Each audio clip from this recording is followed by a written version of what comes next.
Hello बच्चों, welcome to all of you in my toppers physics classes. चलो, तो reflection ख़त्म हो गया, एंड हो गया। अब हम आज स्टार्ट करते हैं रिफ्रैक्शन ऑफ लाइट। ठीक है, रिफ्रैक्शन ऑफ लाइट आज का टॉपिक है। और पिछले वीडियो में मैंने बहुत ही अच्छा, जो उसको ज़रूर देखें, मौका मिले तो, न्यूमेरिकल्स बहुत ही शानदार बताया उसमें रिफ्लेक्शन पर।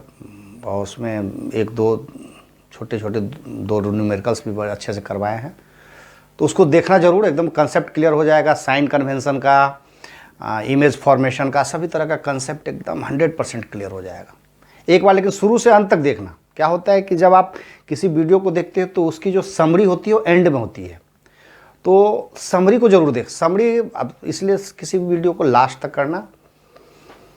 तो चलो अब हम शुरू करते हैं रिफ्रैक्शन ऑफ लाइट। देखो, अभी तक हम पढ़े थे reflection.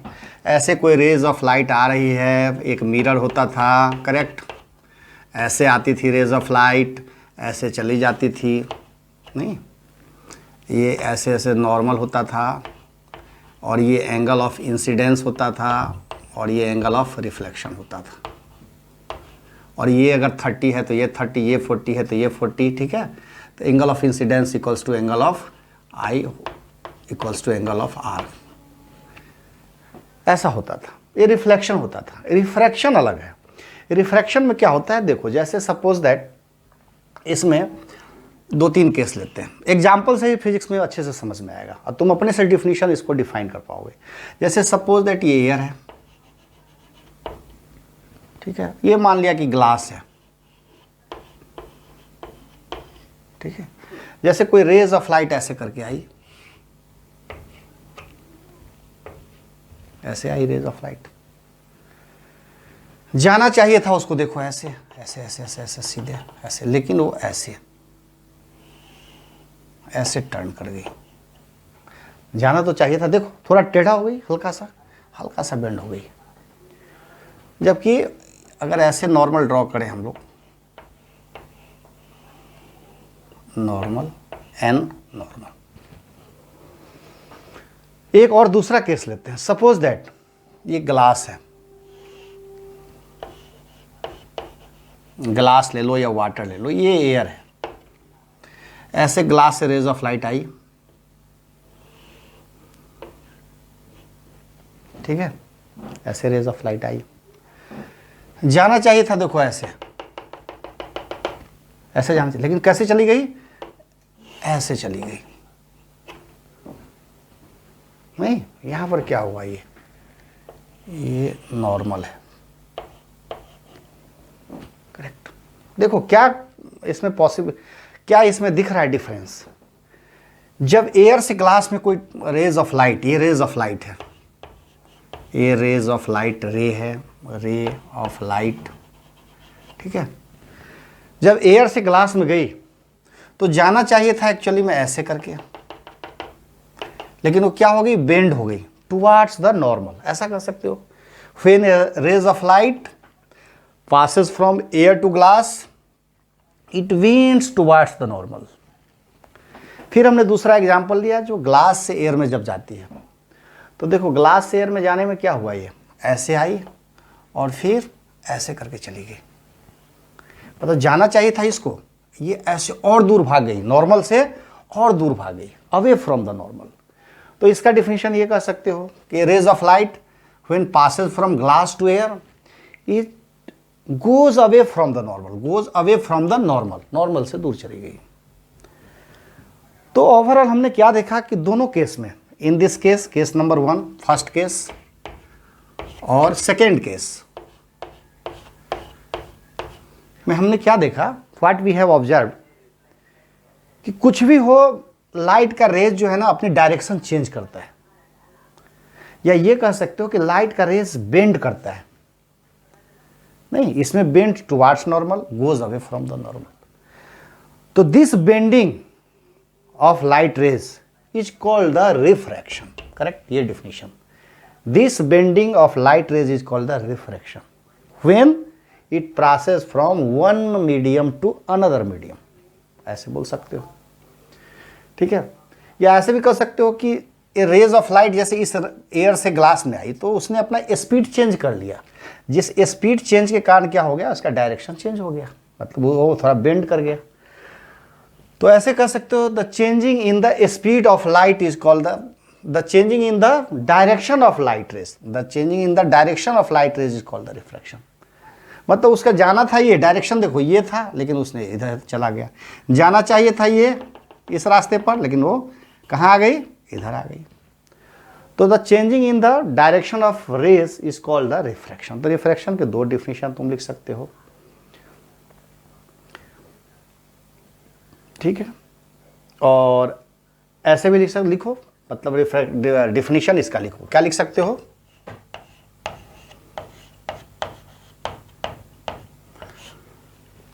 The bending of light is called the refraction. सीधी सी बात, द बेंडिंग ऑफ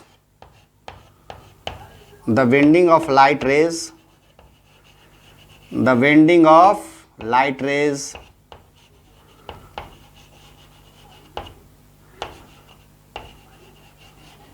इसमें एक चीज और जो तो when passes from one medium to another medium, light rays when passes from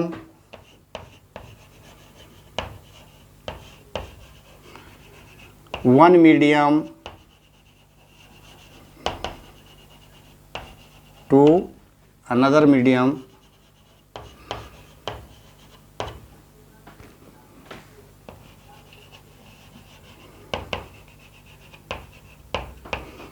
is called refraction।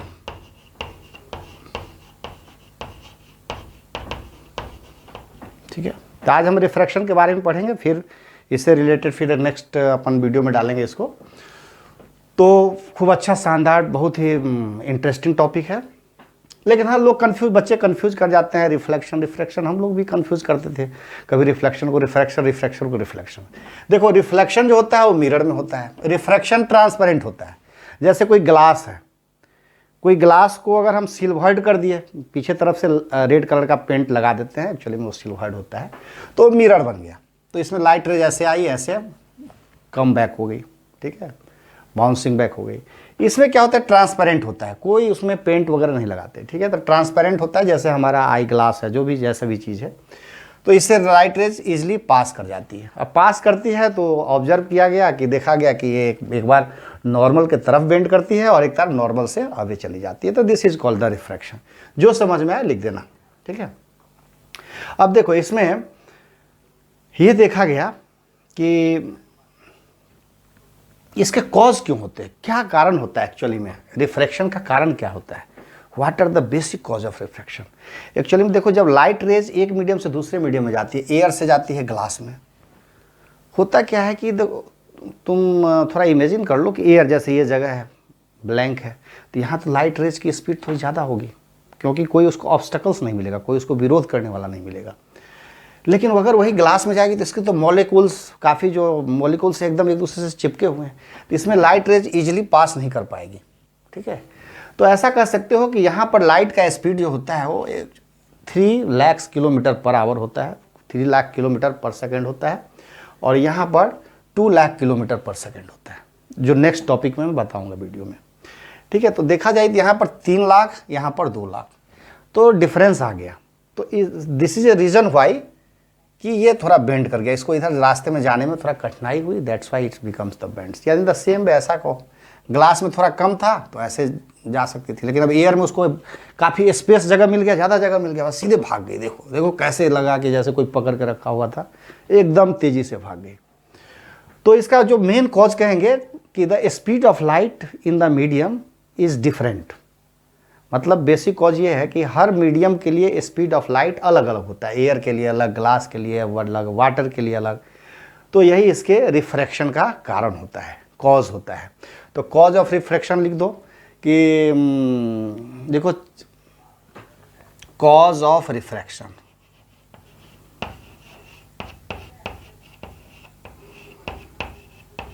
Cause of refraction, refraction का कारण क्या होता है, change in the speed of light, ऐसा लिख दो, changing in the speed of light, speed of light के speed में चेंज करना ही जो है ना कॉज, मेन कॉज होता है। पूछ सकता है एनटीएससी में, किसी बोर्ड में भी, एमसीक्यू वगैरह में, कि what are the basic cause of refraction, the changing in the speed of light is. हाँ, एक चीज़ और देखो, ग्रेटर द डिफरेंस, ग्रेट, अब मान लिया जैसे एयर है, ग्लास है, नहीं, यहाँ पर 3 लाख है, यहाँ पर 2 लाख है, सपोज दैट कोई और मीडियम लो जहाँ पर मतलब यहाँ पर कितने 1 लाख किलोमीटर पर आवर कर 1 लाख किलोमीटर पर सेकंड का डिफरेंस है। अगर कोई और मीडियम ले जहाँ पर 3 लाख का डिफरेंस हो, 2 लाख का डिफरेंस हो, तो जितना ज़्यादा डिफरेंस होगा रिफ्रैक्शन उतना ज़्यादा होगा, ठीक है नहीं। तो ये चीज़ ध्यान रखना, मेन तुम याद रखो कि change in the speed of light is basic cause of refraction. अब एक कुछ ऑब्जर्वेशन देखा गया, ऑब्जर्वेशन ये देखा गया कि यही ऑब्जर्वेशन है, ऑब्जर्वेशन, इसको नोट करना है ऑब्जर्वेशन को। Observation number 1, when a rays of light, देखो एक्चुअली मीडियम क्या होता है, medium, medium, there are 2 types of medium.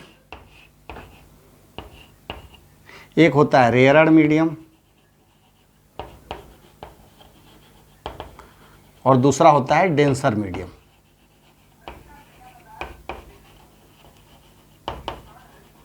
Rarer medium और डेंसर मीडियम। रेयरर मीडियम जान गए, जैसे एयर है, और यहां पर डेंसर मीडियम हो गया ग्लास, ठीक है, ऐसे एग्जाम्पल कर लो। अब जैसे मैं तुमको कुछ एक कंपेयरिंग होता है, सपोज दैट, अब यहीं पर अपन सपोज दैट मतलब किसी और चीज़ को ले आए, डायमंड को ले आए, तो थोड़ा और ज़्यादा डेंसर हो गया हो, नहीं, तो ग्लास और डायमंड में क्या हो जाएगा, डायमंड और हार्ड होता है, तो ग्लास रेयरर कहलाएगा, वो डेंसर कहलाएगा। कभी भी रेयर और डेंसर कंपेयरिंग होते हैं 2 मीडियम में, ठीक है।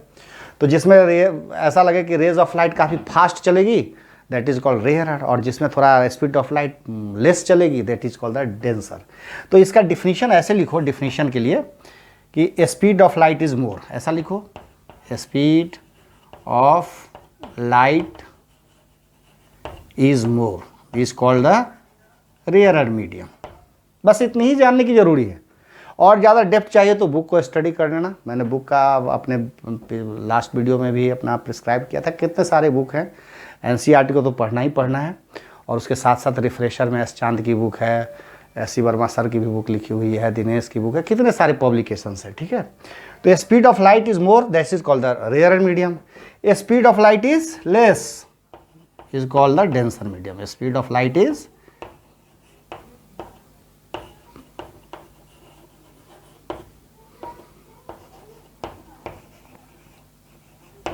Speed of light is less is called the denser medium, ठीक। तो ऑब्जर्वेशन क्या किया गया, देखो रेयरर और मीडियम और डेंसर मीडियम। ऑब्जर्वेशन ये किया गया कि कुछ नहीं, ऑब्जर्वेशन नंबर 1 है, when rays of light passes from air to glass. Air to glass को हम लिख सकते हैं, एयर को क्या लिख सकते हैं, रेयर लिखते तो कोई दिक्कत, रेयर लिख देता हूं मैं। अब चूंकि अभी तक मैं रेयरर और डेंसर इसलिए नहीं लिखा था क्योंकि मैं पढ़ाया नहीं था, अब तो पढ़ा दिया रेयरर और डेंसर, तो इसको रेयरर लिख सकता हूँ। ग्लास को हम क्या लिख सकते हैं, डेंसर लिख दूँ, किसी कोई objection, no objection, very good, ठीक।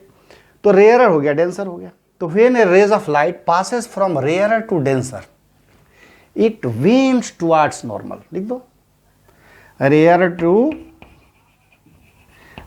टू कहाँ जाएगी, डेंसर। जब रेयर टू डेंसर में जाएगी तो क्या होगा रिजल्ट, वेन्स टुवर्ड्स नॉर्मल, ठीक है। सेकेंड ऑब्जर्वेशन, अब ग्लास क्या हो गया, ग्लास और एयर में रेयरर कौन है, डेंसर कौन है, बताओ। निश्चित रूप से एयर रेयरर है, तो रेयरर लिख देता हूं, और ग्लास क्या है, डेंसर है। तो जब डेंसर से रेयरर में जाएगी, goes away from the normal, लिख दो। Second observation, denser to denser to rarer, आप अपने मन से सेंटेंस लिखो ना यार, फिजिक्स में क्या है। Whenever rays of light passes from denser to rarer, it goes away from the normal. Correct, याद रहेगा ये चीज, याद रहेगा, ठीक है। अच्छा, एक चीज और, कुछ और डिस्कस करना चाहते। देखो, effects of refraction of light. Refraction of light के कारण क्या क्या चीज होता है।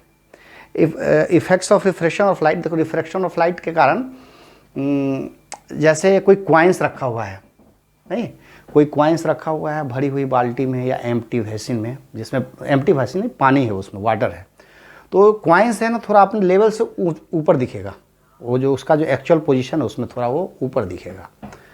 जैसे किसी नदी वगैरह, किसी पूल में वाटर है, तो उसकी जो डेप्थ है वो थोड़ा ऊपर दिखेगा, लगेगा कि उतना डेप्थ नहीं है एक्चुअली में, जो सॉइल है उसके अंदर, पानी के अंदर थोड़ा लगेगा कि उतनी डेप्थ नहीं है, थोड़ी ऊपर दिखेगी। या कोई सपोज दैट स्टिक रखा हुआ है पानी में, तो स्टिक थोड़ा टेढ़ा दिखेगा। तो ये सब, जैसे स्टार का ट्विंकलिंग होना, ये सब जो होते हैं ना, ड्यू टू रिफ्रैक्शन के कारण होते हैं।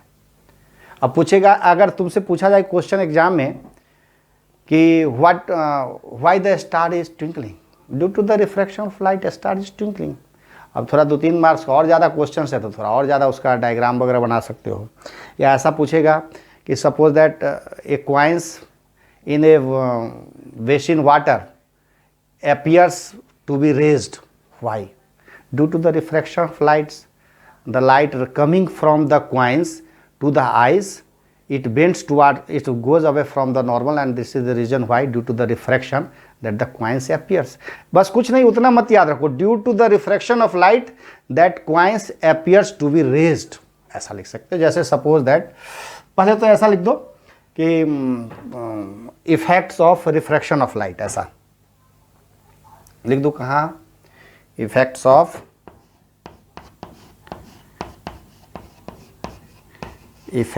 रिफ्रैक्शन ऑफ लाइट, ऐसा लिखो। Effects of refraction of light. Refraction of light का कारण क्या क्या है बताओ। सबसे पहला कॉल लिखो, a coins appears to be raised in water. A coin, ऐसा लिखो, a coin appears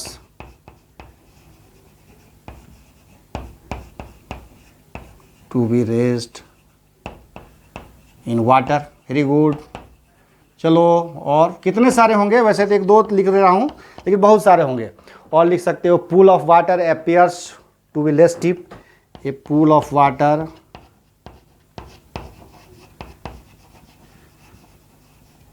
appears to be less deep।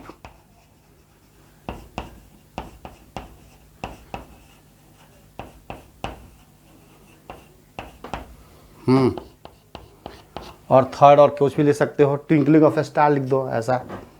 Etcetera book पढ़ लेना, बहुत सारे हैं। ट्विंकलिंग ऑफ ए स्टार, ठीक है। देखो डायग्राम भी मैं बना देता हूँ थोड़ा। जैसे देखो, ऐसा है,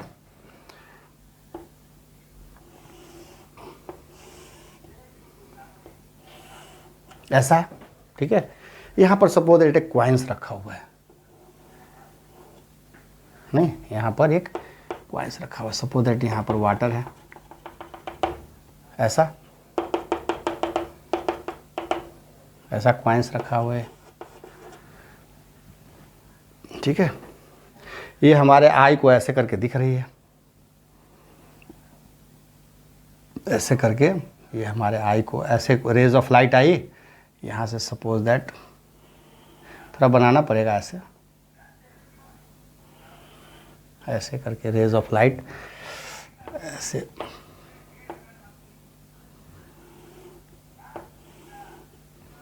ऐसे रेज ऑफ लाइट।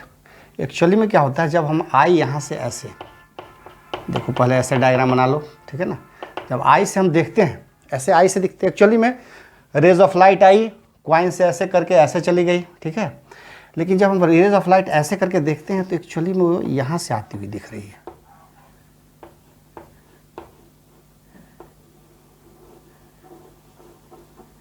यहाँ थोड़ा ऊपर देखो, ऐसे यहाँ पर एक्चुअली मेरा आई है, यहाँ पर आई से, जैसे अब आई से देखते हैं तो एक्चुअली रेज ऑफ लाइट ऐसे करके चली जाती है ऐसे। लेकिन जब हम आंखों से देखते हैं तो एक्चुअली में ये रेज जो है ना, ये रेज जो हमारी आंखों को दिख रही है, ये रेज कहाँ से आती हुई लग रही है? यहाँ से आती हुई लग रही है ऐसे। ये रेज ऐसे ऐसे आंखों को लग रही है। तो जो कॉइन्स यहाँ था वो कॉइन्स कहाँ दिख रहा है? यहाँ दिख रहा है। एक बार और समझो, ये कॉइन्स पहले यहाँ रखा हुआ है, ठीक है। यहाँ से रेज ऑफ लाइट ऐसे चली, यहाँ से भी ये रेज ऑफ लाइट ऐसे ऐसे ऐसे चली, हमारे आंखों को दिखी, करेक्ट, दिख गई आंख को ऐसे। जब हम आंख से यहाँ से देख रहे हैं तो एक्चुअली में ये रेज कहाँ से, इसको पीछे बैक तरफ जब बढ़ा रहे हैं तो ये यहाँ से आती हुई दिख रही है। तो एक्चुअल में तो कॉइन्स यहाँ रखा हुआ, लेकिन हमको दिख रहा है यहाँ से।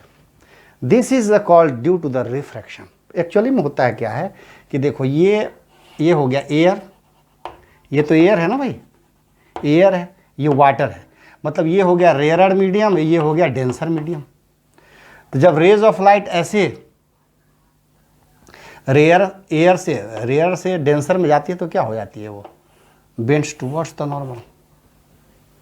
नहीं, तो ये यहाँ जो नॉर्मल अपन ड्रॉ करते हैं, ये टुवर्ड्स द नॉर्मल थोड़ा एपियर काफ़ी और क्लोज आ जाता है, तो फिर इसके कारण लाइट दिखता है। तो सब चीज़ में डायग्राम तो एक पर सुंदर से सुंदर बना सकते हो, तुम लोग बुक्स वगैरह में देखे हुए हैं, ठीक। सबके बस एक ही कारण, कोई पूछ दे कि pool of water appears to be less deep, why? Due to the refraction of light, a pool of water appears to be less deep. Twinkle of a star, due to the refraction of a star, we appears twinkling of water. Lemon भी होता है, वो थोड़ा appears बड़े size का दिखता है पानी में, क्यों दिखता है? Due to the refraction of light. अब जैसे देखो, ये एक और डायग्राम देख लो, ऐसा है, ये पानी है, सपोज दैट में बुक में ऐसा दिया हुआ डायग्राम, ठीक है। ये हमारा आई है, ठीक है, आई है। देखो, इस आई से हम देखते हैं ऐसे, एक्चुअली में ये रियल डेप्थ है, ओरिजिनल डेप्थ है, ये पानी भरा हुआ है ऐसे, ये वाटर है, ठीक है। अब रेज ऑफ लाइट यहाँ से चली, यहाँ तक गई, ऐसे गई, बिल्कुल गई। लेकिन जब रेज ऑफ लाइट से ऐसे कोई मिट्टी जो भी है उसका डेप्थ वगैरह, तो डेप्थ से टकरा करके रेज ऑफ लाइट हमारे आई तक गई। अब गई, जब आई को हम देखते हैं तो हमको एक्चुअली में ये ऐसे ऐसे ऐसे ऐसे ऐसे ऐसे ये ऐसे यहाँ से आती हुई दिख रही है ये। तो ये जो हो ना, ये एक्चुअली में एपरेंट डेप्थ है, इमेज एपरेंट डेप्थ। एक्चुअली में डेप्थ यहाँ है, लेकिन ये बहुत ऊपर दिखता है। नहीं, इसमें भी वही केस होता है। देखो, यहाँ पर एयर है, यहाँ वाटर है, ये रेयरर है, डेंसर है, विंड्स टू वाट तो नॉर्मल। लेकिन वो सब लॉजिक को नहीं करना है, 12th में बहुत और डेप्थ में पढ़ाई करनी है। अभी तुम बस हर चीज़ का बस एक पॉइंट रखो, due to the refraction of light. अब बोला, ये भी पूछ सकता है कि रिफ्रैक्शन ऑफ लाइट के कारण ऐसा होता क्या है? The reason why rays of light when passes from rare to denser it bends towards the normal, और हमारे आंखों को it appears to be less deep, ठीक। तो उतना नहीं समझना है। Due to the refraction of light the star twinkling appears to start twinkling, a coins appears to be raised, a pool of waters appear to be less deep, a lemon in the bucket big size के दिखते हैं, ठीक है ना, appears to be big size, a stick जो रखा रहता है कोई, a stick in the basin water appears to be vent, ठीक है। तो चलो, आज का ये रिफ्रैक्शन ऑफ लाइट कैसा रहा कमेंट करके बता देना, और आगे लेकर के टॉपिक हाजिर, और बहुत बेस्ट रिफ्रैक्शन ऑफ लाइट का उसमें हम बात करेंगे। एयर म्यू ग्लास, इसको जैसे एयर से ग्लास में गया तो एयर म्यू ग्लास, जहाँ पर ये म्यू जो है ना रिफ्रैक्टिव इंडेक्स, और फिर हम दिखाएंगे कि रिफ्रैक्टिव इंडेक्स ग्लास का क्या होता है, रिफ्रैक्टिव इंडेक्स होता क्या है, फिर उस पर एक बेस्ट छोटी सी न्यूमेरिकल्स बताएंगे, और फिर आगे लेकर के जाएंगे। चलो, नोट कर लो इसको अच्छे से, ठीक है। All the very best.